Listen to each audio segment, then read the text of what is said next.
In the beginning of Windbreaker, Moy walks in his own thoughts, troubled by bad memories. These memories are about how he was rejected and treated badly at school for being himself. He didn't have anyone to care for him, and people didn't like how he looked. And this made him very sad and lonely. When he wakes up from his bad dream, he feels very angry because of how lonely he feels. But the boy, feeling rejected by society, thinks that only strong people matter to him, not the weak ones. Meanwhile, in a quiet street nearby, a group of boys surround a girl and threaten to break the chicken nuts she's just bought if she doesn't do what they say. Initially, she refuses because she doesn't want to waste food. But the leader of the mean kids makes fun of her for pretending to be strong, and he holds her wrists so she can't leave.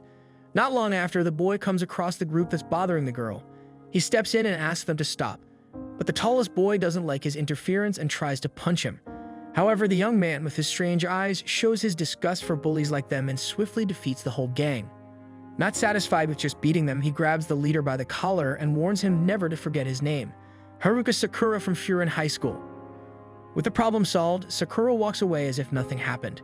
But the girl he saved follows him and thanks him for his help. Strangely, Sakura takes a moment to realize she's talking to him. He then tried to clear out the misunderstanding, saying that saving her wasn't his intention. Confused, the girl asks whether he was hungry, but he refuses the offer. However, in the next scene, Sakura ends up at the diner where the girl works. And as they talk, she learns that he's from out of town. She then remarks that it's unusual for people to move to this city, because it had a reputation for constant gang fights and organized crime, making it an undesirable place to live. She then introduces herself as Tachibana Kotoa.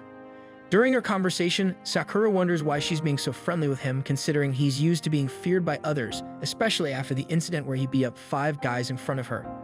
Seeing that Sakura was lost in thought, Konoha suggested he try the omuris. Upon tasting the dish, Sakura was immediately enlightened, but was immediately disappointed upon knowing that they don't offer home delivery. As his irritation subsided, Konoha casually brought up his appearance, asking if he wore colored contacts or dyed his hair. This makes Sakura frown, but Konoha shamelessly examined his unusual marble-like eye up close. Feeling uncomfortable, he then withdrew and challenged Konoha to a fight, as people often mocked his appearance. However, Konoha expressed admiration for Sakura's looks and recalled seeing a boy with similarly unique hair. Sakura emphasized that appearance didn't matter in a fight, which was why he joined Furin High School, where all the best fighters gathered. Konoha then explained the daily faction wars that were held in the school, regardless of occasions like Christmas or International Peace Day. But Sakura still aimed to rise to the top in this chaotic environment. She observed Sakura's dedication and his eagerness to start studying, despite classes not beginning until the next day. She also notices that he was outraged by the statement she gave about Furin High School's true nature. He persisted on challenging her to settle things outside, but their confrontation was interrupted by the friendly Mr. Yama, who thanked Konoha for the meal. Sakura, however, called out to the old man and handed over a package Mr. Yama had forgotten. Turns out, inside the package were some sweets Mr. Yama had bought for his grandson. Mr. Yama then thanked him and left. However, Sakura's past traumas made it difficult for him to comprehend why someone would be kind to a strange kid like him wearing a delinquent uniform. Konoha reflected on Sakura's experiences and determination, understanding why he chose Furin. However, she doubted his ability to reach the top and advised him to forget about it, as no one there would take him seriously anyway. She mentioned it was because he was all alone. This statement angered him even further. Sakura stated that he won't need to rely on anybody to become the top dog, but Konoha made it clear before he left that he would understand what she meant when he met the members of Furin. Meanwhile, chaos reigned on the streets as a gang wreaked havoc everywhere. The establishment owners desperately tried to call for help until Sakura appeared. He noticed that the guy from earlier had brought more friends to cause trouble, so Sakura tried to ignore the gang and cross the street. However, the leader reminded him that he hadn't forgotten the name Haruka Sakura, and the bullies joined forces to taunt him, dredging up the pain of his past rejections and denials. Faced with relentless mockery, Sakura had given up on being accepted and resolved to find value in himself. So when the gang leader threatened him, Sakura punched him in his face. Consumed by fury, Sakura lay drop kicked the entire gang mercilessly, wondering what being at the top had to do with being alone. In his mind, there was only room for one at the top, and that was for him. As he beat up his enemies one by one, some of the remaining gang members started to run. Meanwhile, Konoha, innocent and unaware of the chaos, left the diner to see what was happening, but was taken hostage by the gang. The gangster holding her remembered one of the Furin's weaknesses were hostages, but Sakura was outraged by the man's use of a knife and swiftly took him down without hesitation. He advised the gang to fight cleanly, without the use of external tools and weapons. As the rest of the gang closed in on Sakura, he knew that protecting Kotoha amidst the chaos could turn dangerous. Yet he couldn't understand why he felt compelled to protect even when he gained nothing from it. Suddenly, one of his opponents picked up the knife from the ground and slashed Sakura's ankle, leaving him increasingly cornered by the enemies. Just as a gangster prepared to strike Sakura with a baseball bat, a Furin member intervened in the nick of time. He thanked Sakura for his assistance and urged Kotoha not to reveal her identity. He then swiftly incapacitated the attacker with his bat, and 3 more Furin members approached the commotion, urging the gang to avoid stirring up trouble in the city. The newly arrived Furin members were disappointed by the lack of numbers from the opposing gang. The enemies quickly recognized the feared fighter Haraji among them, but still felt confident in their ability to win. They pressed on, prompting Haraji to instruct Matsumoto, Kaji, and Yan to engage the enemy gang. In the midst of the brawl, Sakura found himself about to be struck by another opponent but was unable to react due to his injured ankle. Luckily, Haraji intervened, preventing the worst and advising Sakura to flee if he wasn't going to fight. Irritated, Sakura protested that the opponent was his, but Haraji made it clear that it would be impossible for him to protect everyone caught in the crossfire. As the surrounding residents gathered at windows and balconies, they cheered for the Furin members, but Sakura was utterly confused with what was happening.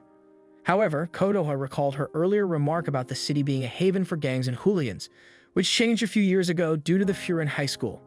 2 years ago, the current Furin High School members placed a sign at the city entrance, warning that those who caused harm, destruction, or harbored ill intentions in the city would be met with destruction by the Furin. Initially known as Furin High School, the residents had renamed the group to honor these defenders of the city as windbreakers. In light of this, Konoha finds Sakura's perspective amusing, initially thinking of them as a bunch of violent high schoolers. However, she acknowledges that they had that reputation until 2 years ago, but now they are beloved and even necessary because the city's public safety is truly lacking. This reality check hits Sakura, who sees with his own eyes that these guys, despite fighting in the streets and having unconventional appearances, are loved by the people. At this moment, some residents approach to praise Sakura too, having witnessed how he held out for himself alone at the beginning of the brawl. An elderly lady expresses concern about providing first aid to his injured ankle, which initially freaked him out due to his disbelief. However, Kotoha takes over the bandaging and reminds him that he is indeed alone, but not by his fault or intention. She emphasizes that the people of the city need people like him. Sakura then replies that he doesn't need anyone, but Kotoha questions why he returned Mr. Yama's gift or even protected her during the fight. The truth is that Sakura hasn't given up on others yet, and he doesn't want to. And to demonstrate the truth in this feeling, Kotoha asks Sakura to lift his head and look into the eyes of the people around, because only then can he become what he desires so much.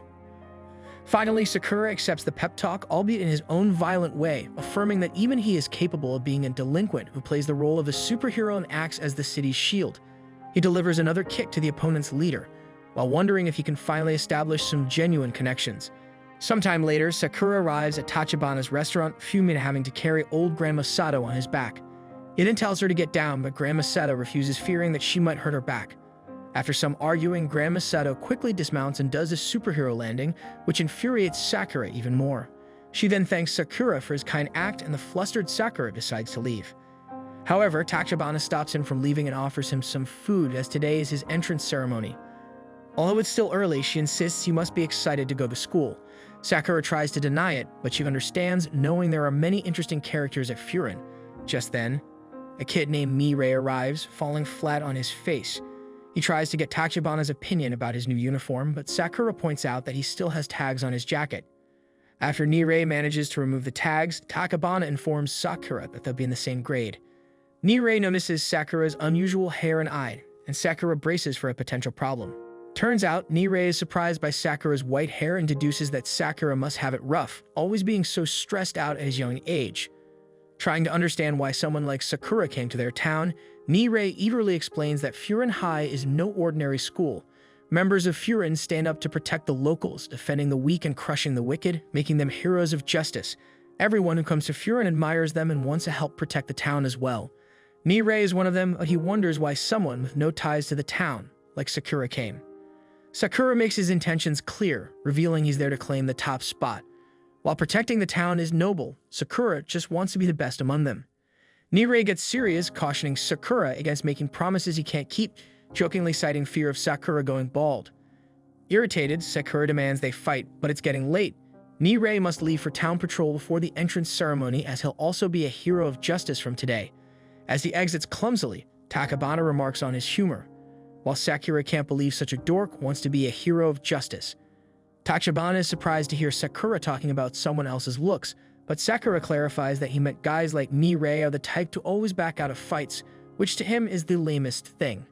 Tachibana considers it as an assumption, but Sakura insists he's seen it happen far too many times, finding it sickening. Taking a moment to teach him something, Tachibana points out the difference in color between coffee fruit and the beans in jars. The lesson is that if one looks at things only from one perspective, they'll never see its true shape. She believes Sakura shouldn't be so quick to make assumptions and encourages him to get to know people better to figure out what they're really like. Sakura takes in this valuable lesson, but he interprets it as Tachibana secretly hinting that Nirei is actually a good fighter. Tachibana is disappointed in him and wonders if fighting's all he cares about. After he leaves, Sakura tries to ponder about the conversation he just had. Just then, he was stopped by some locals and was offered some free bread by the baker. Initially confused, the baker explains that Furin kids are always helping out the town, and he just wants to give back. They recognize Sakura as the one who stood up against the gang the day before and points out that everyone is talking about him. Overwhelmed by the praise, Sakura doesn't know how to handle it and quickly leaves. However, as he walked, the bakers came back and insisted on him taking the bread to eat later. As Sakura goes through town, he finds that several other people feel the same way. He can't figure out what's going on and wonders what is wrong with all the people in this town, as they're acting way too nice to a guy like him. Sakura then realizes that it was his assumption that they would treat him poorly. Just then, Sakura is shocked when a girl begs him for help. In an alley, Nirei gets beaten up for stopping a guy from bothering a girl. The guys mock him for thinking he could protect the town and declare that he's the one that needs protecting. Nirei tries to make them take it back, but he just gets pushed around. The guys are surprised when Nirei declares that those who cause pain or bring destruction to the town will be purged by the Windbreakers. They laugh, pointing out that only guys in superhero shows talk like that. The leader gets annoyed and tells him that it doesn't matter if Nirei is a Windbreaker, as he will be the one that will be purged. He prepares to attack him, but Sakura shows up just in time to help. Nirei is shocked and wonders why Sakura is saving him, but Sakura doesn't pay him any attention. The bullies laugh, assuming Sakura is there to save his buddy, but Sakura is insulted by that. He reveals that it's not true, and that he just hates weaklings who think they are strong. Sakura tells them that it makes him sick, so the bullies decide to show them what they can do. Nirei, on the other hand, fears for Sakura's safety, thinking that Sakura can't beat them on his own. However, to his surprise, the guys are all unconscious just seconds later as Sakura proves his strength. Nirei is surprised by how quickly Sakura handled the bullies and wonders just who Sakura is. Despite being terrified of him, Nirei still thanks Sakura for his help. Sakura, however, clarifies that he wasn't saving him, and that he was just taking care of business. He calls Nirei a typical poser and warns him to know his own limits. Nirei then shares that he used to get beaten up in middle school until he was saved by someone from Furin. This person, whom he'd normally be scared of, seemed really cool at that moment, inspiring Nirei to want to be just like him. He came to Furin with hope to become just as awesome as the guy he met, but now he realizes just how pathetic he is. Reflecting on his assumptions about Nirei, Sakura acknowledges that Nirei actually stood up for himself. He tells Nirei that although he's a weak fighter, he might not be as lame as he thinks. This shocked Nirei, and suddenly the girl whom he protected arrived to thank him for sticking up for her. She also thanks Sakura, who gets flustered and tries to leave, but is quickly stopped by Nirei. Pulling out his little book again, Nirei bombards Sakura with questions about his height, weight, blood type, and hobbies, eager to analyze every single corner of him. He takes notes on him, but Sakura stops him. Nirei explains that he likes gathering data on guys he finds great and cool. Flustered, Sakura tells him to do whatever he wants, which Nirei takes as an invitation to be Sakura's personal guide. Offering to show Sakura around and introduce him to the town and its people, Nirei admits he might not be any help in a fight, but is the best guide around. Sakura is surprised when Nirei declares that he will guide Sakura all the way to the top. Nirei then insists Sakura to get going, but Sakura is busy eating because he gets really hungry after fighting. The two eventually make it to school, and Sakura wonders if there will be a bunch of people like those guys he met before. Nirei finds the class roster and is delighted to find that he and Sakura are in the same class. He's then amazed by all the other names on the list. Even though he doesn't know them personally, he admires those people. Sakura doesn't think it matters who is in their class, but Nirei points out that they'll be spending a lot of time around these people. Just then, Nirei is shocked by one name in particular, and Sakura notices he's lost all his initial energy. However, Nirei gets over it and tells Sakura to be friendly to everyone in class. Sakura thinks Nirei must be joking, but Nirei reminds him that members of Furin gathered together to protect the town, and since Sakura isn't from there, they'll ask Sakura why he came to Furin, so Nirei thinks it's important to show that Sakura is harmless and not Furin's enemy. Sakura, on the other hand, isn't even listening as he's busy warming up. Confused, Nirei wonders why, and he's shocked when Sakura says he's just getting ready for potential fights. Sakura then enters the class, and Nirei is horrified when it becomes pretty obvious that everyone is staring at him. The class is filled with tough-looking students, but Sakura couldn't ask for anything better. One student recognizes Sakura, and Sakura instantly has his guard up. Nirei tries to apologize for him, but instantly recognizes this student from his book. The kid then introduces himself as Leonardo DiCaprio. Somehow, Sakura falls for Suo's joke, and Nirei had no idea that this cold-looking dude could be such a jokester. Nirei reveals that his name is actually Suo, and Suo claims that his eye patch seals away an ancient Chinese spirit who might be your long-lost father in his right eye. Sakura loses his temper when he realizes that Suo is all talk, but gets serious as Suo tries to approach him. The moment becomes tense as Nirei fears that people from out of town really are treated as anomalies. However, Nirei is shocked when Suo simply pets Sakura on the back and compliments him for being the star of the main street brawl that happened the day before. The other students wonder what he's yapping about, so Suo explains that before Haraji arrived at the brawl, Sakura was the one protecting the town. Nirei didn't even know about this, and the other students begin to gather around Sakura. They recall rumors about an unknown student in their uniform, and they are glad that this person did a good job helping the town. It's pretty clear that they won't think of him as their enemy, so Nirei relaxes as the person he feared before should be okay with Sakura too. However, the guys still wonder why Sakura came to Furin in the first place, so Sakura reveals that he came for the top spot. They are all surprised, and immediately, Nirei tries to explain that Sakura isn't there to hold them down or beat them up, but Sakura then tells him that he actually wants to. Just then, a table gets tossed in their direction, and Sakura gets an excited look on his face. Nirei, however, begs him not to fight this guy as Kyotaro is the most dangerous guy in their class and might even be the most dangerous in the entire school. The aroused Sakura states that he likes fighting mad dogs like him, and Kyotaro says that he will crush him. Kyotaro throws a powerful punch, but Nirei is shocked when he realizes that Suo instantly moved him out of the way. As expected, Sakura dodges it as well and compliments Kyotaro as the type of people he expected to see in Furin. When the new kid faced off against the experienced one, everyone was left in shock. Suo then warns Sakura not to talk about wanting to be the best in front of Kyotaro. He's been known for his skills since elementary school, and he's super loyal to the top guy as if he worships him, and that it would be too risky to challenge him openly. Another student then told Suo to stop them before things got bad, but Suo seemed eager for a fight. However, Kyotaro whiffed his punches, leaving himself open for Sakura's kick to the chin. Sakura made fun of Kyotaro's blind loyalty, saying he's not worth losing to. Just as things were heating up, there was a weird interruption from the room's speakers. Everyone quickly stopped to listen to the voice congratulating them for joining the school. Initially, Sakura got annoyed at the timing of the interruption, but he soon realized that the voice was from a guy named Umemiya Hajin from Furin. Umemiya is Furin's top member and their representative. He then welcomed everyone, but soon forgot everything he had to say. After hearing this, Sakura got excited because he finally knew who he had to beat to be the best in Furin. Umemiya's speech was a bit all over the place as he suggested everyone enjoy being young, maybe by going to the beach or something. Umemiya thought that it would be fun if everyone went to the beach together to eat shaved ice. Nirei asked if he heard that right, and Kyotaro questioned what was wrong with shaved ice. However, Umemiya acknowledged that not everyone might get along well enough to share shaved ice, but he hoped at least no one would fight on the first day of school. This immediately made Kyotaro wipe the blood from his mouth so as not to disappoint the boss. Finally, the representative emphasized that the most important thing was for Furin to protect the city, along with all its people, things, and feelings. Hearing this, all the students responded enthusiastically. Umemiya then announced the speech was over, and that it was showtime. Sakura noticed that the Furin members had a sense of unity and belonging that he had never imagined. He wondered if it was solely because the leader was very good at fighting. But at that moment, Suo appeared between Sakura and Kyotaro, reminding them that this was the perfect moment for them to make up, suggesting a handshake. Sakura was furious, thinking that the fight will have a second round, also stating that it was Kyotaro who started hitting him. Nirei pointed out that his face was very red and received a big bump on his head. Suo then mentioned that someone aiming for the top should know when not to engage in conflict, while also questioning Kyotaro about how the boss would react knowing he hit a fellow student.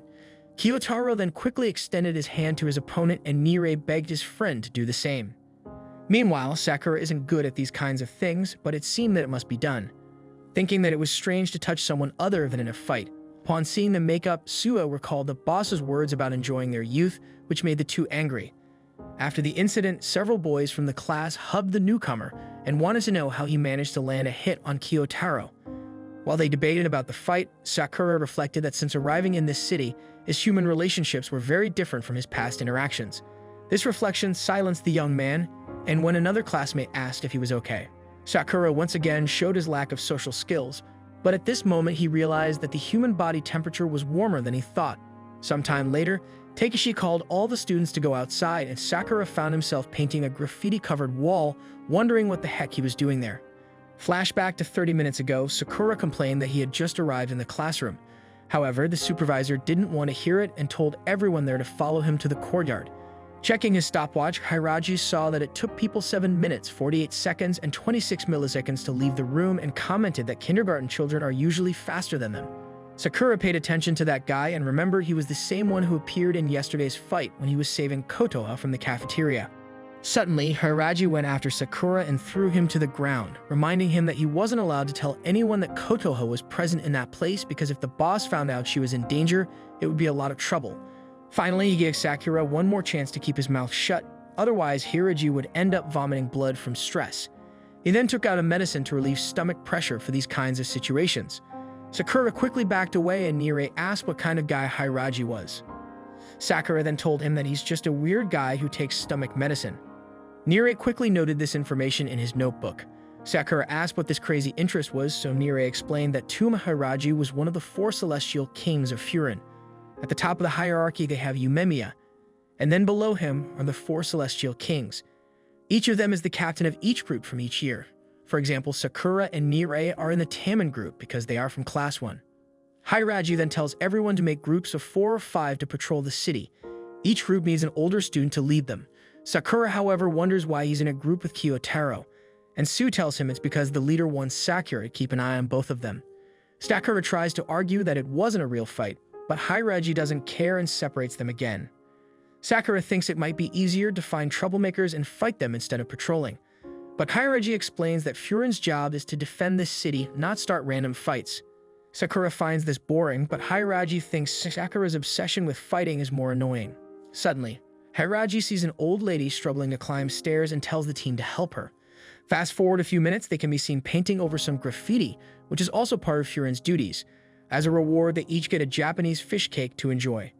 They soon resume their patrol session, and Hiraji reveals that he understands Sakura's love for fighting. But after some time, he now realizes that helping the community is more fulfilling. Their patrol then leads them to a tunnel used by the metro system, where Sakura notices a neighborhood on the other side of the tunnel, marked by a drawing of a dog he finds ugly.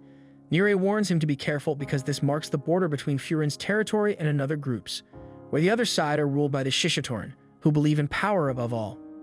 Suddenly, a boy in a middle school uniform appears with 3 others in orange coats. The Furin, however, can't cross into their territory. They only can hope the boy can make it through. But when the rivals try to attack him, Sakura and Kiyotaro intervene, drop kicking them. Nirei thinks they're crazy for attacking first in enemy territory, but since the boy is one of theirs, Sakura and Kiyotaro argue that they're only defending themselves. As they handle the situation, another orange coat arrives, followed by Shishitoran's second-in-command, Jio Mama. He questions why Furin is there, noticing Hiraji too. However, his slow wave annoys Sakura, and when he asks about the knockout orange coat, tension starts to rise. The orange coat who woke up starts complaining to his boss about the enemies in their territory, but Joe shuts him up by hitting him on the head with a bottle and then beating him. He says only the strong can claim territory in Shishitoran, and this guy is too weak and deserves to die. Hiraji tries to intervene, reminding Joe they're on the same team, but Joe disagrees, saying the defeated guy is no longer part of their team and that Shishitoran doesn't need losers. Sue then remarks that these guys aren't very friendly and Sakura is tired of their twisted talk about power. He tries to confront Joe, calling the rival faction a nest of weaklings, raising the tension even higher. Joe asks if they've disappointed the young Furin, and the orange coats suggest killing Sakura, but Joe has another idea. He comments on Sakura's hair and tells him to stay put while he leaves, making it clear he remembers Sakura's face, or as he calls him, Reversi. After Joe left, Nire freaks out, fearing this confrontation will lead to war, and Sue regrets not interrupting sooner. On the other hand, Hiraji takes all his stomach medicine and explains that Joe cares deeply about territory and Shishitoran, so this won't be forgotten easily. He then blames himself for not acting sooner and apologizes. Hiraji leads them back to school, and upon arrival, he knows he has to report everything to Yumemiya, which immediately upsets his stomach. Sakura wonders if talking to the boss is really that bad since he's seemed friendly earlier. They then enter a rooftop decorated in a friendly manner, where the leader of the Furin is tending to his garden, proud of his eggplants and bell peppers. Suddenly, Gojo Satoru announces there will be a Furin barbecue this summer, which makes Sakura think he seems like he's from elementary school. Hiraji tries to tell Yumemiya that there's a big problem, but they're surprised when Yumemiya claims to already know. But it turns out Yumemiya was talking about not having enough plant seeds. Hiraji then tries to explain the trouble with Shishitoran, but Yumemiya focuses on planting his jalapenos instead. The guys quickly realize they're not talking about the same thing, but at least they figure out why Hiraji's stomach hurts. Sakura can't believe this guy is the boss, but Kotaro insists on respecting him. Yumemiya finally notices the other guys and proudly shows them his plants, while Hiraji is frustrated that Yumemiya isn't paying attention. Sakura then points out that all the plants look the same, which annoyed Kotaro, but Yumemiya tells him to look closer, telling him that each plant is unique. Sakura can't believe that this guy was the voice behind the announcement, confused on how his voice managed to grab everyone's attention easily. He wonders why everyone is drawn to Yumemiya. Sasaki, however, decides to speak up and explains that he chased a thief into Shishitoran territory and got in trouble, where Sakura and Kotaro helped him out. Sasaki felt bad for causing trouble and apologized. Surprisingly, Yumemiya knows Sasaki's name and thanks him for protecting the town. He tells him that he did nothing wrong and promises to handle the situation. Hiraji apologizes too, but Yumemiya tells them that he can't fix everything. Nure agrees and mentions that Sakura was the one who escalated the situation. This made Yumemiya question whether Sakura started a fight, but Sakura clarifies that Shishitoran started it first, as they believed that strength was everything but picked on someone weaker. Everyone is amazed as Sakura bravely speaks up and explains everything. Sakura, on the other hand, worries about his punishment, but to his surprise, Yumemiya agrees with him. Yumemiya thinks Shishitoran's actions are becoming lame lately. He then told him that he's also heard about Sakura's actions on Main Street, combined with what he did today. Yumemiya thanks him for protecting their town, and the guys are shocked when Yumemiya calls Sakura a new reliable little brother, which Kotaro clearly doesn't like. This made Sakura finally understand why everyone is drawn to Yumemiya, as he makes them feel safe.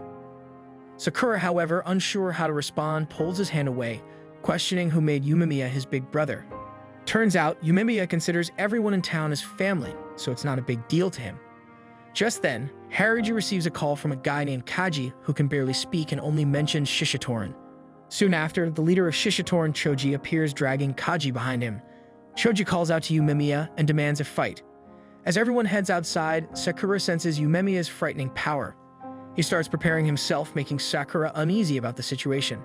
Despite Sakura's desire to fight, Yumemiya orders everyone to stay back. Sakura, however, frustrated, insists on fighting, but Yumemiya's serious demeanor stops him in his tracks. Unable to move his legs, Sakura is taken aback by Yumemiya's transformation, wondering if this is truly the same person he saw earlier. Yumemiya confronts Choji about beating one of his members, but Choji remains unfazed, wearing a smile that unsettles everyone. They wonder just how intimidating Choji must be if Yumemiya is already on his guard. Choji, however, eagerly anticipates a one-on-one fight, claiming they started it and can't back down now. Yumemiya acknowledges their initial involvement but argues that Choji has already done significant damage by beating up several of his members, considering them even. As Choji looks around, Hirai is surprised by Yumemiya's acceptance of the situation. Yumemiya tells Choji to go away, but things get tense when Choji suddenly attacks him. Yumemiya easily blocks the attack and wonders why Choji is so eager to fight, but Choji explains that he's tired of being the top guy in Shishitoran, while Yumemiya seems to have all the fun as the top guy in Bofurin. He wants to scare Yumemiya a bit to make things fair. Yumemiya, however, senses there's more to Choji's story, but Choji doesn't get it. Just then, Choji's buddies show up, making the situation more intense. Seeing this, all the other guys decided to step up as well. Sakura then tells Yumemiya that they won't interfere in a one-on-one fight but can ignore an invasion. Choji, however, wishes everyone would leave so he can fight Yumemiya alone, and all his friends disagree. He points at the school where the tension can be seen as the students are visibly angry and prepared for combat. Niri starts to panic, realizing how quickly things could escalate, but Yumemiya steps in, urging everyone to stay calm. He agrees to face Choji alone on the condition that Choji's friends stand down. One of them, however, insults Yumemiya for avoiding a fight, but Kotaro warns him to be careful with his words. Despite the provocations, another guy points out Kotaro's involvement in the incident at the bridge. Walso mocks the way this guy speaks, prompting Joe to intervene and calm everyone down. Surprisingly, Joe suggests postponing their duel until another time, explaining that the sun is setting, claiming that it'll be hard to appreciate the sight of someone's face being smashed in at night. Sakura then answers, implying that Joe's own face might be on the receiving end. Upon noticing the hostility between Joe and Sakura, Choji then proposes a different approach. He suggests a series of one-on-one fights instead of an all-out brawl, a proposition that Joe supports. They then decided on the matchups: Yumemiya against Choji, Sakura against Joe, Kotaro against the blonde guy, and So against the quiet one. While Yumemiya initially thinks his duel with Choji should suffice, Sakura and the others tell him otherwise. The newcomer's enthusiasm leaves Hiraji in disbelief, wondering what kind of kids Furin has this year. Suddenly, another Shishitoran member requests to join the fight, choosing Hiraji as his opponent, someone he knows as Sako. Hiraji, who's usually calm, is taken aback and apologizes to Yumemiya, while deciding to join the fight. With the matchup set, they agree to put their teams on the line for the battle scheduled the next day. In the cafe, Niri starts to panic, but Sakura advises him to calm down. However, Niri blames himself for the situation. Takebana urges him to eat something and relax, but Niri can't shake off his anxiety. He fears over the consequences if Yumemiya were to lose, which would mean Shishitoran taking over Furin, or worse, Furin ceasing to exist. Tachibana reminds Niri that stressing out won't change anything and reassures him that the Furin guys aren't weak. Sakura, on the other hand, wants to leave after hastily finishing his food, but is stopped by Niri, who reminds him to finish his veggies. Sakura then questions Yumemiya and Hiraji, who hasn't arrived yet. Niri then explains that they were busy diffusing the tension among those ready for a fight. Sakura then wonders why they chose to meet at this cafe, and Tachibana explains that it's somewhat of a Bofurin tradition before a fight. Just then, Yumemiya arrives and showers Tachibana with compliments, even showing her his plants. So explains that Yumemiya is quite fond of Tachibana, sparking Sakura's curiosity about their relationship. However, everyone quickly dismisses Sakura's suggestion, calling him an idiot. Yumemiya clarifies that Tachibana is actually his little sister, but Tachibana clarifies that they're not biologically related. She explained that they were raised in the same place, and Yumemiya started calling her his sibling on his own. Takebana is relieved when Sakura doesn't question it further, but Sakura is surprised to learn that she's only 16, the same age as him. He remarks on her maturity, assuming she's in her 20s, which is quickly greeted by Kotaro's hostility and Yumemiya's discomfort, causing him to change the subject. Hiraji, on the other hand, who's been quiet, explains that Yumemiya fiercely protects Tachibana and consequences would follow if she were ever in trouble. The scene then shifts to Hiraji spacing out and not finishing his food due to his thoughts on Shishitoran. Sakura wonders if things were different before, so Hiraji explains that they used to only believe in strength. They simply cared about strong fighters and had plenty of hotheads among them. However, they would never have gone after middle schoolers. However, since Choji took over, bad rumors have been spreading around. Hiraji has heard that Choji has been picking fights everywhere. Choji and Joe used to be symbols of strength who deeply cared for their team, but something has changed them, stating that they'll learn tomorrow. Yumemiya explains that fights are like conversations, punches are a language that sometimes work better than words. However, he acknowledges that this might only be true for guys like them. As the night comes to an end, Sasaki thanks everyone for saving him and hopes they win the fight.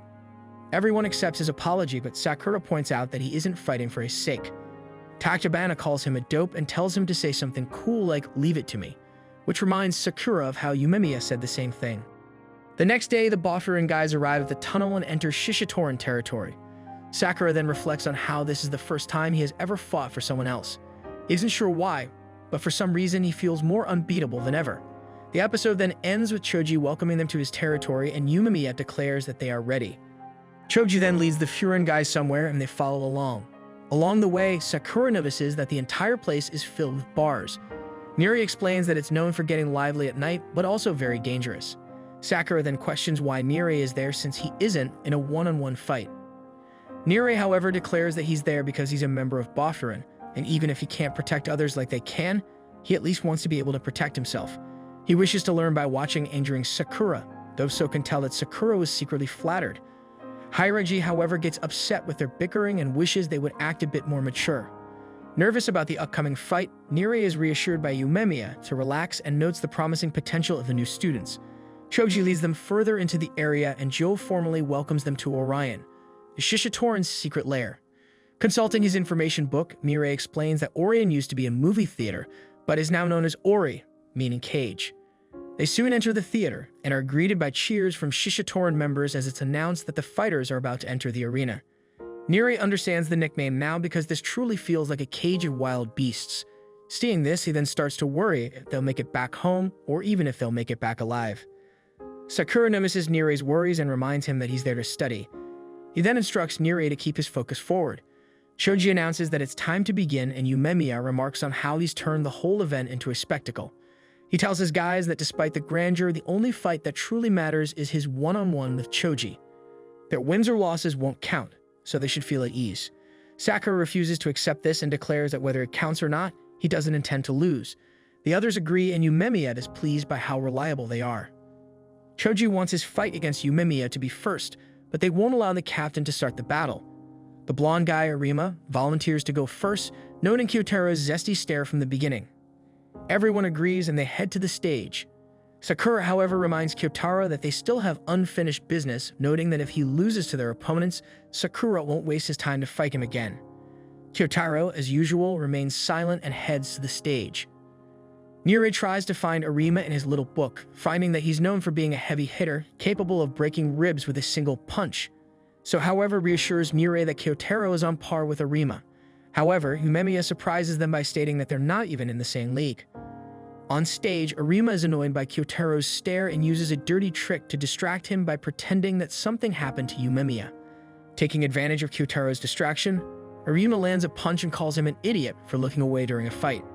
Sakura observes that Kyotaro is simply building up his rage and confidently predicts that he'll dominate. Kyotaro indeed unleashes his fury and overwhelms Arima and reminds him to show respect when mentioning Yumemiya's name. He knocks out Arima cold, leaving Sakura disappointed by their weakness. The Shishitoran spectators are shocked by Arima's swift defeat and wonder about the identity of this long-haired beast.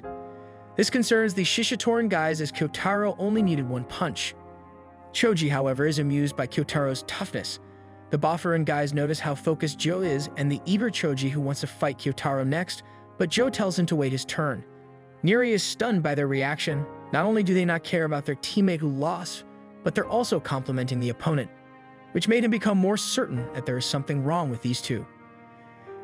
Yumemiya notes that Kyotaro has always been tough, so it's no surprise he wasn't fazed by a punch to the face. Nire is still shocked, but Sakura isn't because he's fought Kyotaro before. The others are relieved to see that Sakura finally accepts Kyotaro's strength, but Sakura is too embarrassed to admit it. While they argue, Choji for more fighting instructs a couple of his guys to clear the stage, and after they grow tired of dragging Arima, they decided to simply throw him off the stage onto the ground. They mock Arima for his weakness and kick his unconscious body, which horrifies Nire. He points out how horrible they are, but he's even more horrified when Sakura tells the two guys not to talk around him. He never wants to hear them talk about being devotees of power again, as it embarrasses him to hear losers like them speak. Suwa joins in, stating that kids like them won't understand until they're defeated. The guys become furious and wonder if they're looking for a fight. However, their anger turns to terror when Choji very seriously tells them to back away since they're not their opponents. Sakura eagerly wants to fight next, but Suwa declares that it's his turn to fight the quiet kid. Suwa points out that his opponent, Kamuma, looks really stressed out, so he wants to give him some exercise. Right before going on stage, Suwa explains that he initially thought that Sakura was stupid for wanting the top spot, but he realizes he was wrong. He thought Sakura's words were empty and meaningless, but now he knows Sakura actually has a spine. He then tells him that he thinks that he is pretty awesome and promises to do his best so he can keep up to Sakura. Sakura, unsure of what to say, simply tells Suwa to hurry up and get on stage. Nire then tries to find information about Kamuma in his book, but Sakura is more interested in learning about Suwa. He then explains that Suwa was famous for being strong in middle school, a fact Sakura could easily discern just by looking at him. But unfortunately, Nire doesn't have any more information. Hairaji then mentions that he's heard of Suwa quite a bit as well, but doesn't have any specific details. Yumemiya similarly lacks information but could tell from the start that Suwa is a kind gentleman. However, on stage it becomes evident that Kamuma is furious after seeing Arima knocked out. Kamuma reveals that he and Arima have always had each other's backs. However, Sue counters that Kanuma only complains when he's a victim, behaving like an impatient child. Sue's mockery prompts Kanuma to attack, but everyone is shocked when Sue easily dodges it. Continuing to mock him, Sue suggests they both should try to act like adults now. Kanuma decides to attack faster, but it only results in him being tossed to the ground. Despite his efforts, further attempts at landing an attack fail, and Kanuma grows increasingly frustrated as Sue continues to insult him. Sue keeps toying with Kanuma, surprising everyone as it appears that Sue's opponent is stumbling around on his own. The audience becomes annoyed with Kanuma and urges him to stop letting himself be toyed with. Kanuma, however, reflects on how they have no idea what it's like to have every attempt easily countered and wishes they could experience fighting Sue themselves. Yumemiya, on the other hand, realizes that Sue is no ordinary gentleman, and Sakura notes that he doesn't even have a shred of kindness, displaying ruthless behavior as he toys around with his inferior opponent. It is crystal clear that there is a huge gap in their skills. Sakura even states that he would want to end himself if he were in Kanuma's position, but he knows that he would never reach that point. Hiraji is surprised to see that Sue wanted to prove his point in this fight, and Yumemiya assumes it's because he was influenced by someone else. Nire realizes this as well, considering how Sue wanted to keep up with Sakura. Seeing Sue fight has caught Sakura's attention, and he wonders how he can get Sue to spar with him seriously. The fight continues, with Sue effortlessly dodging all of Kanuma's attacks, further showing everyone that he's toying with him. Sue then drops Kanuma once again, and the crowd turns against him.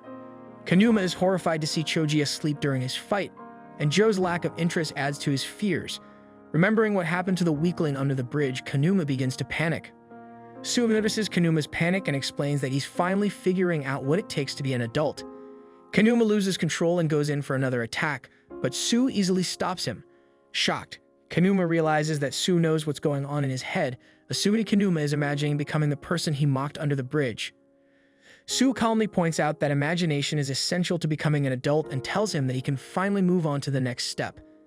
Continuing his lesson, Sue explains that Kanuma needs one more thing to make his imagination a reality. As Sue prepares to attack, Kanuma begs him to stop. Suddenly, Joe requests that the match be stopped, which confuses everyone. Joe then explains that he's humiliated them enough and states that Kanuma can't humiliate them anymore because he's no longer part of Shishitoran. This realization is Kanuma's worst nightmare, as his imagination has become reality.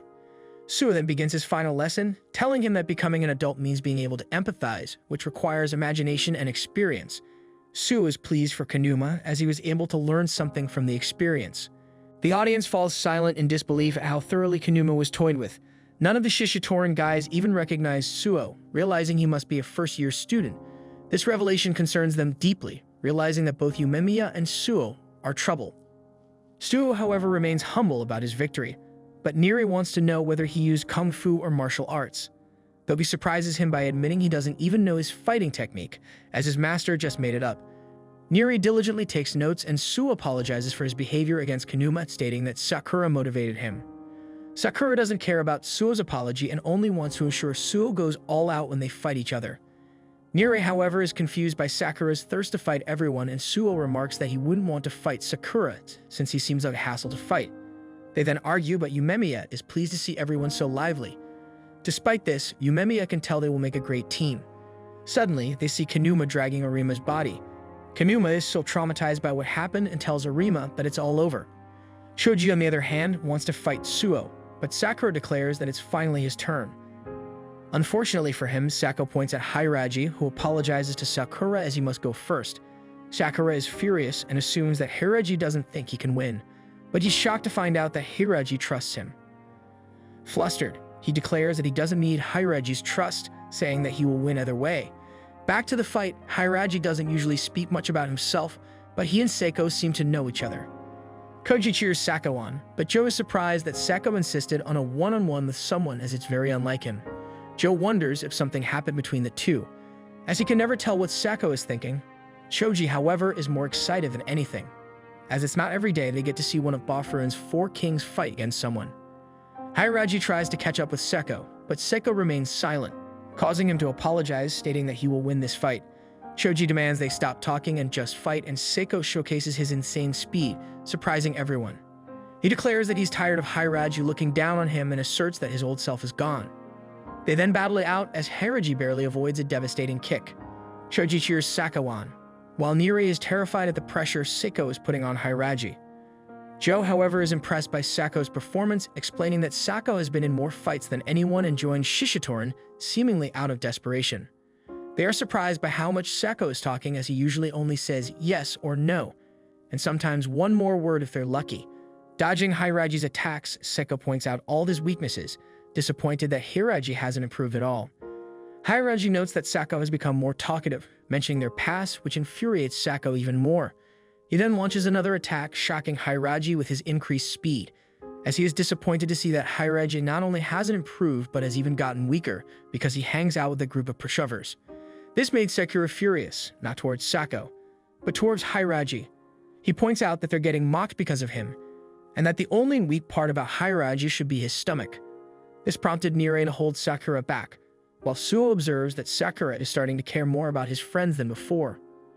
Yumemiya then calms everyone down and tells Sako that Hiraji is one of their 4 kings, the leader of the Taman group. He confidently explains that Taman has another name, but Sako doesn't understand what he's yapping about. Suddenly, everyone is shocked by Hiraji as he stands back up and declares that he hasn't been kicked like that in a while. While Sako barely dodges his powerful punch, Hiraji acknowledges that Sako is a different person now. Yumemiya then reveals that Taman is also known as Bishamonten, the god of war who controls the battlefield. But Hiraji is upset about being yelled at by a first year and quickly takes some medicine.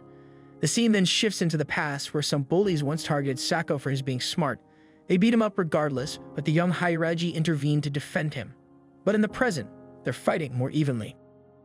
The Shishitoran guys, as well as the first years, are impressed by the spectacle of the one-on-one fight, as they had no idea Hiraji was this strong.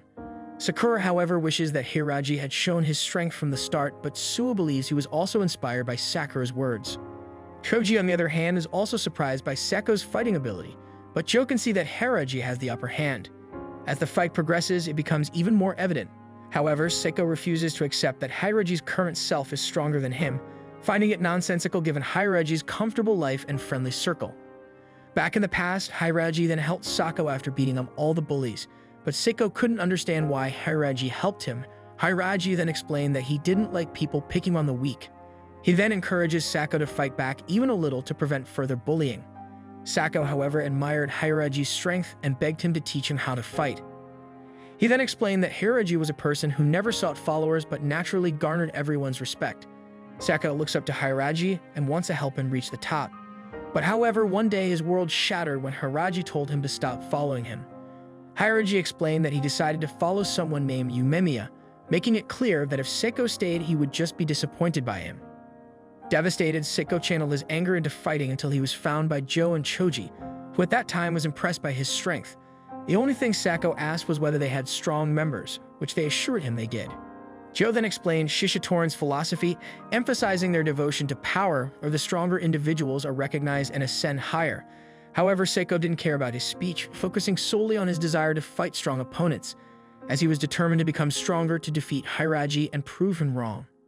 In the present, Sako refuses to lose, comparing himself with Hiraji, who had formed close bonds with others. Instead, Sako devoted himself to strength. He launches an attack, but Hiraji predicts his movements, further fueling Sako's anger as he confronts Hiraji's decision to follow under Yumemiya. He asserts that he could never lose to someone who made such a choice. Hiraji then stops Sako's punch, apologizing for not meeting Sako's expectations before delivering a powerful blow to him. This made him emotional, as he realized that Hiraji's failure to meet his expectations wasn't the issue. Deep down, he didn't believe there was anything Hiraji needed to apologize for. But despite knowing that Hiraji was only looking out for him, Sako's pain stemmed from Hiraji telling him to stop following him. Sako didn't mind if Hiraji chose to support someone else. He simply wanted Hiraji to encourage him to keep following him. Then Hiraji's final punch brings an end to the battle, concluding the end of their conflict. As Sako collapses, another glimpse into the past reveals a time when he vowed to follow Hiraji forever, confident that Hiraji would ascend to the top spot. However, the Shishitoran guys are stunned by Sako's defeat, realizing that he lost to one of Bafuran's 4 kings. Meanwhile, the Bafuran members beam with pride for their comrade. Choji quickly expresses his desire to fight Hiraji, but Joe intervenes, instructing someone to remove Sako from the stage. But before anyone could do anything, Hiraji took matters into his own hands. Joe questions the need for such gentleness in handling Sako, but Hiraji stops him from grabbing Sako. Hiraji insists that he should wait until after his one-on-one to address Sako's situation, as even his own outcome remains uncertain. Joe's angered by Hiraji's approach, causing Hiraji to explain that their current methods won't lead to strength. The first-year Boffurin members then commend Hiraji for his performance, impressing Yumemiya, who specifically praises Hiraji's roundhouse kick. Hiraji expects Yumemiya to ask about his past, but he's surprised when Yumemiya didn't even ask and mentions that he's only willing to listen when Hiraji is ready to share. As Joe drifts into his memories, Choji brings him back to the present, reminding him it's his turn to fight. Sakura prepares himself amidst the cheers, declaring he's ready. Yumemiya then offers Sakura words of encouragement, while others express their support in their own ways. As Sakura reflects on the fight, seeing it as a conversation, he realizes the significance of his promise to the kid. Eager to finish the fight quickly, Sakura finds himself tackled by Joe right at the start. He narrowly avoids a devastating punch, causing the crowd's excitement to surge even more. Shaken by the sudden turn of events, Sakura regains his composure. Hiraji acknowledges Sakura's prowess in recent days but notes Joe's status in keeping the aggressive Shishitoran guys in check, hinting at his immense strength. Despite Sakura's observation about Joe's slow speed, Joe considers his pace moderate, intending to maintain it until Sakura catches up. As the battle continues, spectators marvel at Joe's remarkable speed. But Niri wonders whether Sakura can keep up, while Yumemiya emphasizes Joe and Choji's exceptional status among the Shishitoran guys. He assures Sakura can sense the gap between Joe's skill level and his own. But to their surprise, Sakura manages to land an attack, impressing Joe. However, he realizes he still has much ground to cover to match Joe's speed. As Sakura drops Joe and nearly crushes his skull, he recalls Sakura calling him lame in the tunnel, which greatly irritates him. However, Sakura manages to sweep Joe's leg, but Joe retaliates by smashing Sakura's face into the ground, much to the crowd's delight but Nire's horror. Disappointed to see Sakura knocked out so quickly, Joe taunts him, asserting his own superiority. He points out Sakura's brave act stems from being part of a strong group, but alone, Sakura lacks a voice. Infuriated, Sakura attempts to strike Joe, who calmly observes that Sakura is still talking. However, Sakura breaks free and continues attacking, determined not to lose to someone he despises. Taking the lead in the fight, Sakura's sudden change shocks the crowd into silence, even surprising Nire. He reminds Joe that losing to him would invalidate Joe's devotion to strength. His barrage of attacks is topped with a powerful kick to Joe's face, stunning everyone in the theater. However, Joe warns Sakura not to get cocky, delivering a devastating kick that sends Sakura flying. He explains the seriousness of their devotion to power, declaring the Shishitoran guys superior to superhero wannabes like Sakura's group. The crowd cheers as Joe stomps on Sakura's head, emphasizing the Shishitoran guys' dominance. The enemy is confident that Sakura won't be able to rise again, but Suo knows that the fight isn't over. Still conscious, Sakura condemns the Shishitoran guys' actions as mere bullying, refusing to lose to them. However, Joe has heard enough and stomps on Sakura's head once more. Unable to watch, Nire is shocked when the crowd falls silent upon seeing Joe missing his stomp on Sakura's head again. Confused by Sakura's words, Joe momentarily excuses himself from the fight to confront Kanuma and Arima about their actions. They confess to harassing the middle school kid and try to shift blame, but Joe isn't fooled. He mercilessly beats them, shocking everyone. Stripping their Shishitoran jackets from their defeated bodies, Choji instructs them to return to the fight. Joe apologizes to Sakura for the interruption and declares that it's time to continue. A glimpse into the past shows a younger Joe surrounded by Shishitoran guys at a festival. He defeats them all effortlessly, impressing Choji, who invites him to join the Shishitoran group. Over time, Joe and Choji become close, with Choji explaining the concept of devotion to power as an oath to remain true to oneself and to use power for freedom. Rumors spread about their strength, and they venture into rival territories alone, emerging victorious. Choji's aim was always to become the freest person possible. Joe explained to the others that they were taught that power is a path to freedom, with the strongest individual also being the freest. Choji, in particular, was determined to become the freest person, and he invited others to join him and Joe in their pursuit. With Choji, Joe felt a sense of belonging and freedom he hadn't experienced before. Although Joe didn't intend to compete with Choji, being around him allowed him to socialize more comfortably. He thought Choji would make a great leader for their group, but he soon realized his mistake. When Choji became the leader of Shishitoran, he seemed distressed, realizing that being the leader wasn't as enjoyable as he expected. Choji concluded that in order to get stronger, everyone in Shishitoran needed to reach his level of strength. Initially, Joe was supportive of this idea, assuming that Choji intended to train everyone. Their conversation was interrupted by members of their group arriving with a fellow member who had been beaten up by the Zinc boys. However, Joe was shocked when Choji attacked their beaten-up comrade instead of seeking revenge against the Zinc boys. Choji explained that simply returning after defeat wouldn't make them stronger or freer, which was no fun for him. He soon declared that weak individuals weren't welcome in Shishitoran, seeking Joe's agreement, who was still taken aback. Despite his reservations, Joe couldn't deny Choji's authority as the leader and agreed to follow his decisions. Choji emphasized that as the strongest and freest, he will be the one who makes the choices. He then instructed Joe to leave if he couldn't understand, which Joe reluctantly accepted. However, Joe requested that Choji maintain his cheerful demeanor around everyone, while he does the dirty work. On that day, Joe resolved to stay in his own name, symbolizing his devotion to Choji, even if it meant blinding others with power to attain freedom. However, in the present, Sakura seems to have gained the upper hand in the fight, much to everyone's surprise. But he quickly notices Joe's lack of aggression and wonders about his intentions, echoing Joe's own uncertainty. Sakura adeptly dodges Joe's attacks, sensing an unusual confusion in Joe's movements. He realizes something is amiss and demands answers from Joe, asking why he punched his own group members. Sakura had assumed that in Shishitoran, anyone with power could act as they wished. However, Joe reveals that Shishitoran isn't a haven for scumbags, as his intention was to cleanse the group of such people. Joe recounts how he believed fighting Bofurin at the bridge, Choji's obsession, would cause something to change. Instead, it resulted in their current defeat. Joe acknowledges that there's no turning back for him because he committed to this misguided path on a rainy day long ago. When Sakura questions his true intentions, Joe surprisingly admits he wants to go to the mountains. However, Sakura dismisses this, pointing out that Joe's actions align with the scumbags he's trying to expel and labels him as lame for his hypocrisy. Sakura's goal is to make Joe realize his own flaws through defeat. He believes that by winning, he can force Joe to confront his own shortcomings and transform into someone admirable, someone Sakura would genuinely want to fight. Joe finds Sakura's reasoning selfish, but Sakura asserts that pushing one's will through a fight is the essence of their battle. This, however, triggers a memory in Joe of the time Choji told him he could leave Shishitoran if he disagreed with his vision. That time, Joe decided to stay, taking on all the dirty work so Choji could keep smiling and remain the beloved leader.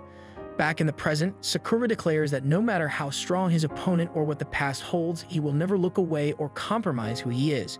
This resonated with Joe's internal conflict and past decisions, which drove the intensity of their battle. As Sakura's punch lands, Joe starts laughing, recognizing Sakura's talent for pushing people's buttons. Joe then punches back, but Sakura feels a sense of satisfaction, realizing that Joe is finally taking the fight seriously. In a gesture of commitment, Joe removes his sandals, insisting that Sakura call him by his real name as they prepare for the real fight. The two fighters now engage with full intensity, each landing multiple attacks. The crowd, initially silent with shock, watches as the battle becomes increasingly brutal. However, what truly terrifies and fascinates the audience is that both Sakura and Joe are laughing despite the violence of their fight. The ferocity of their attacks is matched by their mutual enjoyment, a rare moment born from pure combat. Suo watches in awe, having underestimated Sakura's fighting skills, while Nire, feeling emotional, tears up as the fight moves him in a profound way.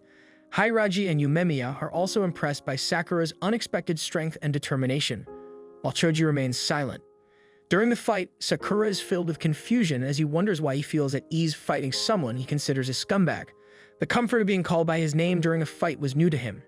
Joe, however, also deep in thought, notices that Sakura is having a good time, his movements improving with each second. But despite his irritation, Joe cannot help but enjoy the fight himself.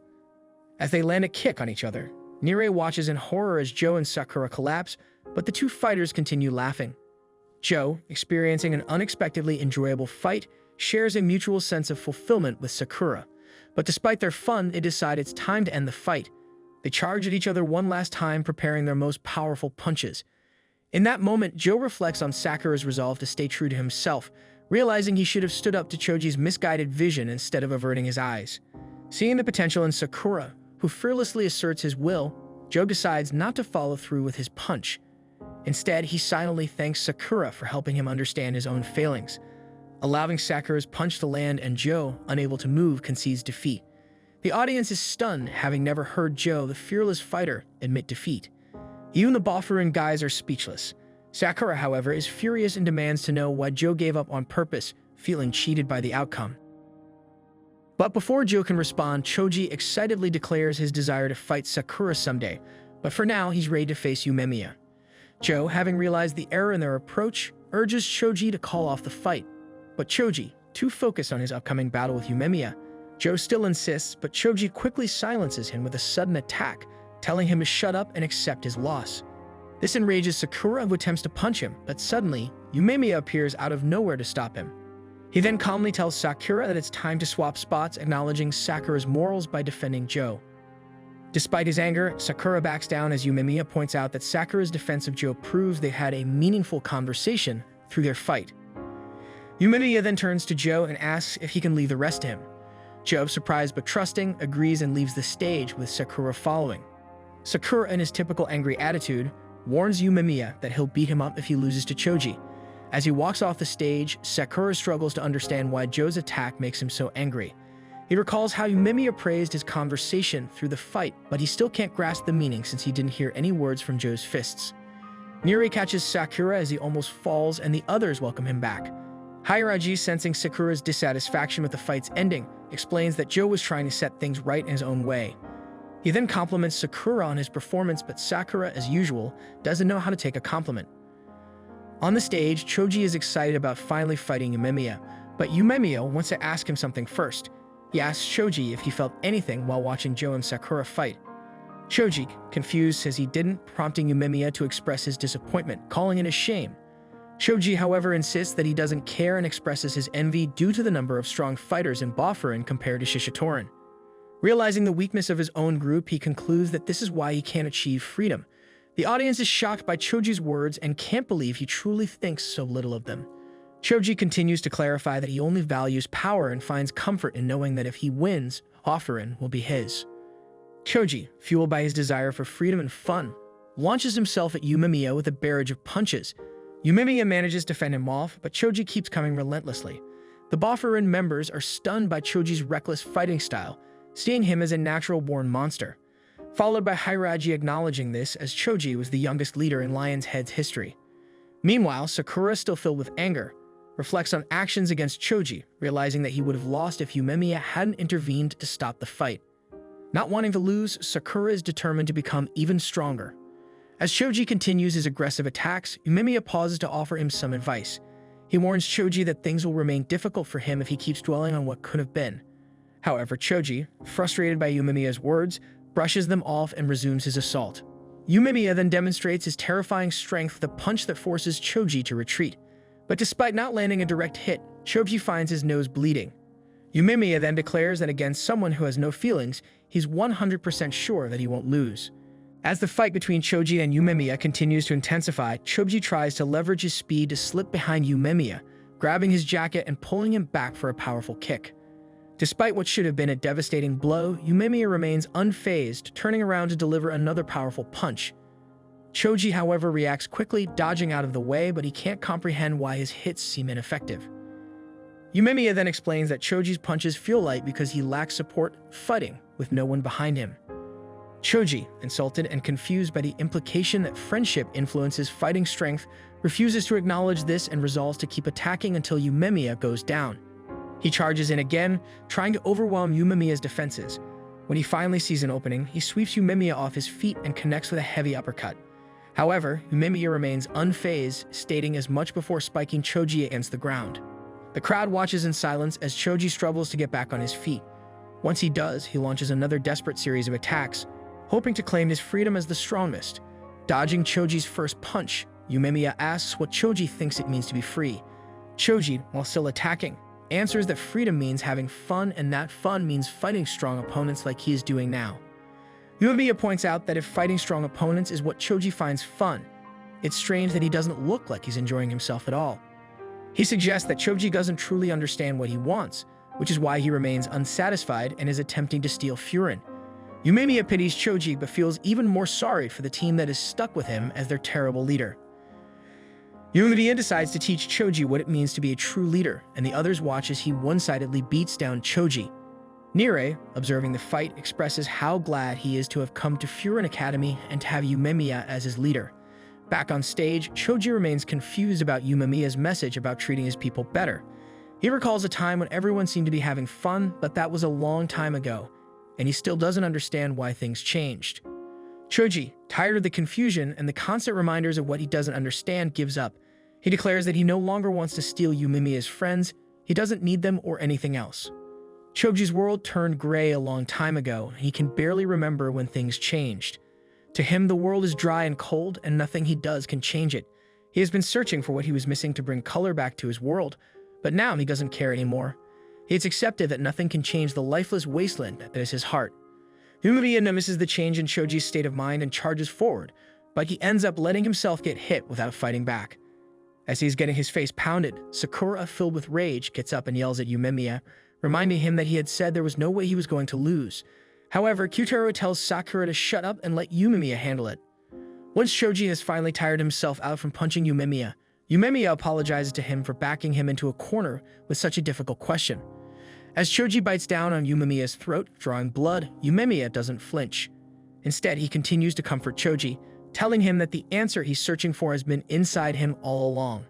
This calms Choji enough to stop biting, and Yumemiya asks if he remembers the last time Shishitoran and Furin fought, which turned out to be a huge misunderstanding.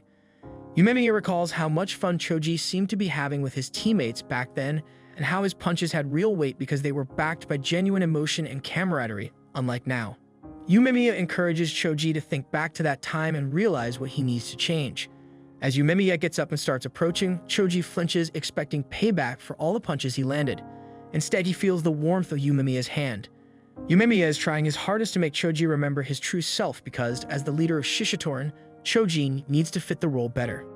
To ensure Choji understands, Yumemiya delivers a devastating headbutt, which hits so hard that Choji is sent into a flashback from before he became Shishitoran's leader. In a flashback, Choji is distracted by a cat when his friends call him over, complaining about his absent-mindedness even when they're on their way to a fight. They joke that if Choji ever wants to become their leader, he needs to pull himself together. Choji apologizes but admits he doesn't even know who they are fighting today. This causes everyone to freeze for a second before they burst into laughter. Choji lies on the ground, reflecting on the vivid dream of the past where he and his friends shared genuine joy and camaraderie. The memory of those times, so full of life and happiness, is different from the bleak reality he now faces. As he begins to awaken, he sees Joe standing over him with a sad expression. Choji initially believes Joe's sadness is due to his loss to Yumemiya, but that he shares his dream with Joe, describing the scenes where everyone was smiling and having fun. The dream sparks a realization in Choji that he can only truly enjoy life when those around him are also happy. He acknowledges that he has been pursuing the wrong path, one that isolated him from the joy and connection he once had with his friends. Joe, moved by Choji's revelation, apologizes for not being there for him during his darkest times and explains that none of them understood why Choji was suffering, so they chose to distance themselves, which only worsened the situation.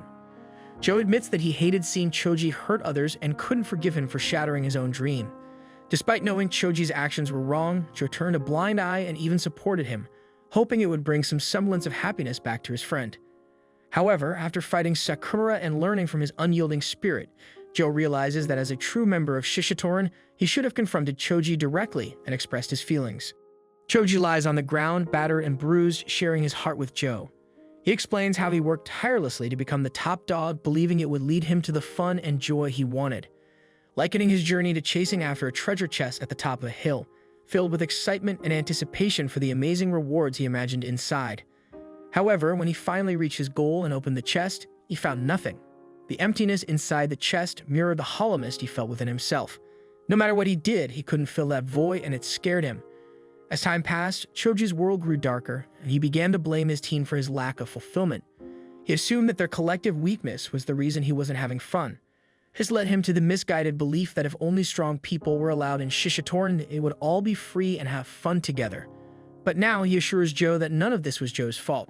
He admits that he threw away the good friends he had, failing to realize that he had always been free and happy when he laughed and shared moments with them. But in his pursuit of power and misguided vision of fun, he destroyed those precious bonds with his own hands. Choji reflects on the past, realizing that if it weren't for Joe, Shishitoran might not even exist anymore. He acknowledges Joe's efforts to keep things together, despite having a misguided leader like himself. Tears stream down Choji's face as he repeatedly apologizes. Eventually, he sits up and thanks Joe one last time for everything he has done, acknowledging that it's time to make things right. With determination, Choji walks over to Yumemiya, who stands at the edge of the stage. He removes his jacket, a gesture that shocks everyone present, as Choji not only accepts his defeat, but also offers to step down as the leader of Shishitoran, asking Yumemiya to take care of everyone for him. Yumemiya, however, is taken aback by Choji's proposal. He clarifies that he never intended to take over Shishitoran in the first place, dismissing the bet as a silly idea of Choji's. Yumemiya explains that he has no interest in managing a large team, given that he already has enough on his plate with a hierarchy at Bofuren and finds such responsibilities boring. Staying Choji's insistence, Yumemiya proposes an alternative. He suggests that from now on, they should all just be friends and consider today's fight as nothing more than a group hangout session.